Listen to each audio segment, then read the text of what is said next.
Hello friends, welcome to untamed आशी।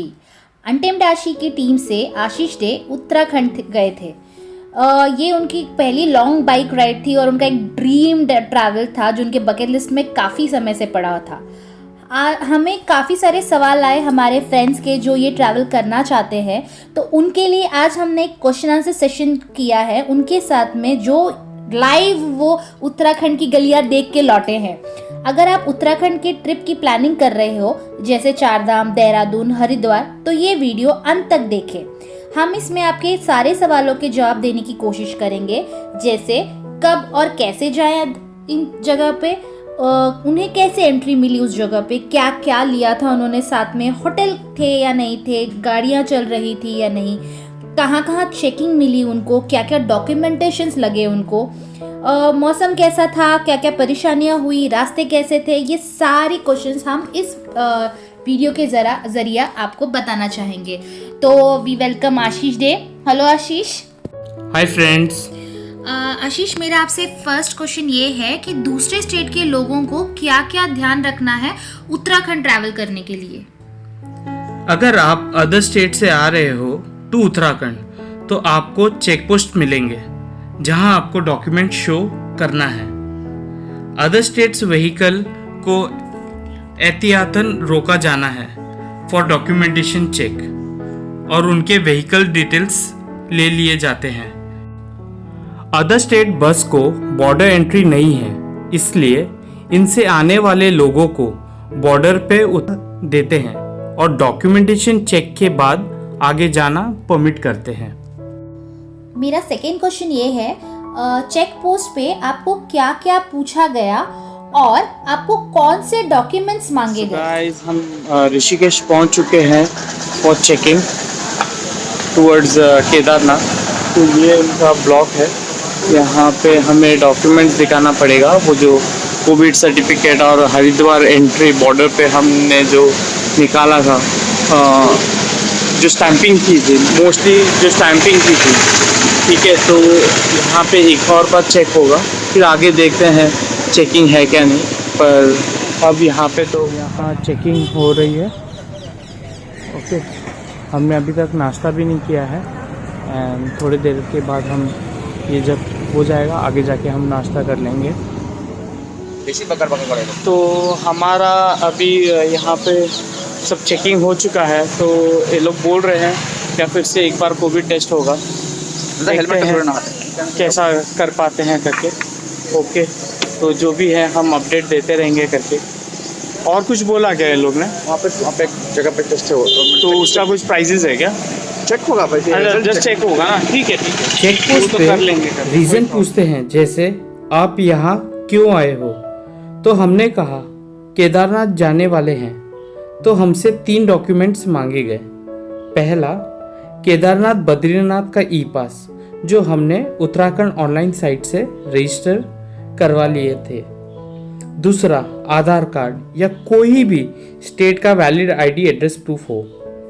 तीसरा और सबसे ज़रूरी, RT-PCR सर्टिफिकेट, जो कोरोना के चलते मैंडेटरी डॉक्यूमेंट है। ये सर्टिफिकेट सिर्फ 72 आवर्स यानी 72 घंटे के लिए ही वैलिड होता है। इसलिए हमने मुंबई से जर्नी स्टार्ट करने के एक दिन पहले टेस्ट करवाया था। आपका टेस्ट रिजल्ट नेगेटिव होना चाहिए अगर आप अदर स्टेट से आ रहे हो और आपके पास RT-PCR सर्टिफिकेट नहीं है तो आपको एंट्री नहीं मिलेगी, और अगर मिली तो आपको क्वारंटाइन होना पड़ेगा। उत्तराखंड में कहीं भी जाने के लिए ये टेस्ट रिजल्ट ज़रूरी है। इसके बिना आपको होटल्स भी नहीं मिलेगी। और एक और बात, क्या आपको अगर उत्तराखंड केदारनाथ जाना है तो आपको होटल का एक बिल लगेगा। वो मैंडेट नहीं है, बट कभी कभी पूछ लेते हैं आपको ऋषिकेश के चेक पोस्ट पे। डॉक्यूमेंटेशन की जानकारी और रिक्वायर्ड लिंक्स हमने प्रीवियस वीडियो में दिए हैं, आप चेक कर सकते हैं। इसके अलावा वो ऋषिकेश चेक पोस्ट में आपको vehicle details, name, number, addresses documentation entry करते हैं। ओके, हमारा तीसरा सवाल फ्रेंड्स की तरफ से ये है, इस समय पर्सनल व्हीकल्स लेके जाना सुविधा है या पब्लिक ट्रांसपोर्ट जो वहां पे चल रहे हैं उसी से ट्रैवल करें? अदर स्टेट बसेस को बॉर्डर पे तो एंट्री है नहीं। Personal vehicles with proper documentation इस समय ट्रैवलिंग के लिए बेस्ट है। हम 2 लोग पर्सनल बाइक से गए थे। वहाँ कम बसेस और टैक्सीज चल रही है। साधन कम होने के वजह से tours and travels monopolised rates में चला रहे हैं। फोर्थ क्वेश्चन, कितने स्टेट्स में आपको चेक पोस्ट मिले और कहाँ-कहाँ डॉक्यूमेंट्स दिखाने पड़े? हमने 6 स्टेट्स के बॉर्डर क्रॉस किए, महाराष्ट्र, गुजरात, फिर राजस्थान, देन दिल्ली और आखिर में यूपी। ये सारे स्टेट हमने वाया हाईवे क्रॉस। यहाँ कहीं भी हमें कोई डॉक्यूमेंट्स नहीं पूछे गए। सिर्फ जब उत्तराखंड में हमने एंट्री की तब चेक पोस्ट पे हमें डॉक्यूमेंट्स पूछे गए। 5वां सवाल, हाईवे पे आपको रेस्टोरेंट्स मिलने में कोई दिक्कत हुई? नहीं, हाईवे पे कम रेस्टोरेंट्स खुले हैं, पर आप वहाँ बैठ के खाना खा सकते हो और इवन हमें रहने के लिए रूम्स आराम से मिल गए, कोई दिक्कत नहीं हुई। 6ठा सवाल, फ्यूल स्टेशंस खुले हैं या नहीं और यहाँ पे आपको कैश ट्रांजैक्शंस ही करना है, ऐसे कुछ प्रॉब्लम्स आपको आई क्या? हमें कोई परेशानी हुई नहीं रिगार्डिंग फ्यूल्स और पेट्रोल्स रिलेटेड। सभी जगह क्रेडिट कार्ड और जीपे यूज हो रहे हैं। 7वां सवाल, उत्तराखंड में होटल्स और रेस्टोरेंट्स खुले हैं क्या और वहाँ क्या डॉक्यूमेंटेशन ज़रूरी है? तो आज चौथा दिन है और हम रेडी हो चुके हैं केदारनाथ जाने के लिए। कल तो हम रुके थे होटल आदित्यनाथ विष्णु घाट में, ये घाट के जस्ट नियर बाय में है। तो ये रहा होटल आदित्यनाथ और यहाँ का फ़ोन नंबर। हमने हरिद्वार में स्टे किया, जहाँ हमें रूम बुकिंग के लिए आधार कार्ड, कोविड सर्टिफिकेट की कॉपी देनी पड़ी। ये सारे होटल्स में मैंडेटरी डॉक्यूमेंट है। अगर आप ऑनलाइन से भी बुक करते हैं तब वो शायद कोविड डॉक्यूमेंटेशन ना मांगे, पर चेक इन से पहले डॉक्यूमेंट्स देना ज़रूरी है। फैसिलिटीज़ जैसे wifi, hotel services etcetera available नहीं है क्योंकि लॉजिंग बोर्डिंग अभी शुरू हुई है due to Covid. Rooms available है क्योंकि यात्री ज़्यादा नहीं आ रहे हैं। खाने पीने की जगह कम खुली है पर खाना मिल जाएगा, लेकिन आप सब मेनू कार्ड के हिसाब से नहीं एक्सपेक्ट कर सकते।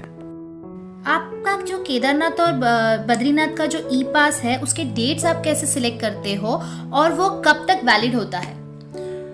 जब हम ऑनलाइन ई पास निकालते हैं फॉर केदारनाथ, बद्रीनाथ या चारधाम का डेट्स के लिए, तो तभी आपको सेलेक्ट करना पड़ता है डेट्स। फॉर एग्जांपल मैं एग्जांपल देता हूँ कि 12 अगस्त का अगर हमको केदारनाथ जाना है तो वो 2 दिन तक वैलिड रहता है। फॉर एग्जांपल अगर मैंने 12 तारीख को ये किया, बुकिंग किया है फॉर केदारनाथ, तो 14 अगस्त तक वो वैलिड रहेगा। Same as for Badrinath also और गंगोत्री यमुनोत्री ऑल्सो।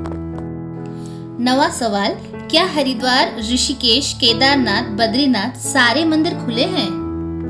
मंदिरों के किवाड़ खुले हैं, पर आप सिर्फ बाहर से दर्शन कर सकते हो। हमें हरिद्वार में दर्शन भी मिले और हमने गंगा आरती भी की, जो बहुत मजा आया, जिसका वीडियो हम जल्दी शेयर करेंगे और जरूर आप देखिएगा। 10वां और आखिरी सवाल, आपकी पूरी यात्रा में रास्ते कैसे थे? मौसम की वजह से आपको क्या क्या परेशानियां हुई? स्पेशली आप अपने बाइक राइडर फ्रेंड्स को आप क्या बोलना चाहेंगे? मेरे नज़रिए से जुलाई एंड अगस्त में उत्तराखंड ट्रैवल करना अवॉइड करें। फिर भी अगर आपने जाने से प्लान किया है तो सबसे पहला बाइक सर्विसिंग करें। एयर सस्पेंशन सीट कुशन वाला वो तो मैंडेटरी है, नहीं तो तशरीफ पूरी फट जाती है, आप समझ सकते हो। चारधाम का ऑल वेदर रोड जो बन रहा है, गवर्नमेंट का बहुत बड़ा प्रोजेक्ट है, वो उसका काम अभी काफ़ी जगह बाकी है, तो वो भी ध्यान रखिएगा। भारी बारिश की वजह से काफ़ी जगह लैंडस्लाइड्स हो रही है। चमोली का रास्ता वैसे भी बंद है, तो हमने क्या किया, भद्रकाली रूट लिया जो हमको पुलिस वाले ने बताया था। सेकेंड ऑप्शन रूट है वो। लैंडस्लाइड्स वहाँ भी काफ़ी हो रहे थे, वो हम आपको वीडियोस में दिखाएंगे क्या कितना लैंडस्लाइड्स हुआ। उसके कारण केदारनाथ प्लान कैंसिल करना पड़ा, हमें बहुत अफसोस हुआ उसके लिए। फिर हमने एक प्लान बनाया, चलो देहरादून का सहस्त्रधारा जाते हैं, वहाँ तपकेश्वर मंदिर हम दर्शन करेंगे। केदार बाबा का दर्शन नहीं हुआ तो क्या हुआ, हम तपकेश्वर मंदिर जाएंगे। वहाँ का तो और भी बड़ा सीन हो गया, रास्ता ही टूट गया। जो आपको वीडियो में आपको दिखाऊंगा क्या रास्ता कैसे बह जाते हैं, पता ही नहीं चल रहा था रास्ता है या नदी। मेरे हिसाब से कुछ दिन इंतज़ार करें बारिश कम होने का, तो आपका ट्रिप मज़ेदार भी होगा और बहुत अच्छे से दर्शन भी हो जाएगा। थैंक यू आशीष अपने एक्सपीरियंस हमारे साथ में शेयर करने के लिए। फ्रेंड्स, होप हमने आपके सारे सवालों के जवाब दे दिए होंगे। अगर आपको और भी कोई सवाल है तो प्लीज़ हमें कमेंट ज़रूर कीजिएगा, हम उनके आंसर्स देने की कोशिश करेंगे। Thank you. हमें लाइक, शेयर और सब्सक्राइब ज़रूर कीजिएगा।